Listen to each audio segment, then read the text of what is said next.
আজ কিন্তু তোমাদের সকলের জন্য থাকছে সারপ্রাইজ। কি সেই সারপ্রাইজ দেখতে চাও? দেখতেই পাচ্ছ আজকে কিন্তু একদম অন্যরকম গেটআপে সবাই আমরা এসেছি। এখানে দেখতে পাচ্ছ সবাই কাজ করছে, কিন্তু তার সাথেও চলছে কিন্তু প্র্যাকটিস। চলো তোমাদেরকে একটু ঘুরিয়ে দেখি আজকে অফিসে কি কি হচ্ছে। আসো আসো, ম্যাডাম কি করছে আগে দেখি। কি করছেন আপনি?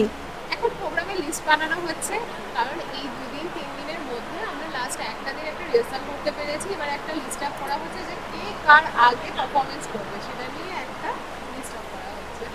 আচ্ছা চলো তাহলে এবার দেখবো।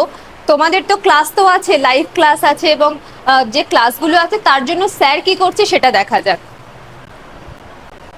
হ্যাঁ ম্যাম বলুন। স্যার পিপিটি কেন রেডি করছেন আজকে? এই কি ক্লাস হবে তো আজকে? অনুষ্ঠান আছে মানে যে ক্লাস হবে না তার তো কোনো মানে নেই। তাহলে শুনতেই পাচ্ছো, অনুষ্ঠানের সাথে সাথে কিন্তু 11টায় যেমন ক্লাস সেরকম ক্লাস হবে, বিকেল 5টাতেও কি ক্লাস হবেই হবে।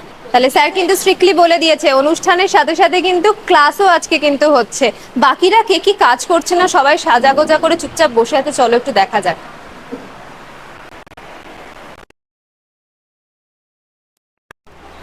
সৈনী কি করছো? আমি তো এই তো ক্লাসের পিপিটি রেডি করছি। আচ্ছা, তাহলে জানোই লাইভ ক্লাসগুলো তো হবে। তাহলে প্রোগ্রামের জন্য প্রিপারেশন ডান। চলো তাহলে দেখতে পাচ্ছ ফার্স্ট হাফে কিন্তু সবাই নিজের নিজের কাজ গুছিয়ে নিচ্ছে, এবং সেকেন্ড হাফেই কিন্তু থাকছে আমাদের প্রোগ্রাম। তাই আমাদের প্রোগ্রাম দেখতে চোখ রাখতে হবে কিন্তু বিএসএসইআই এর চ্যানেলে। তাই অবশ্যই কিন্তু চ্যানেলটিকে তোমরা সাবস্ক্রাইব করতে ভুলো না।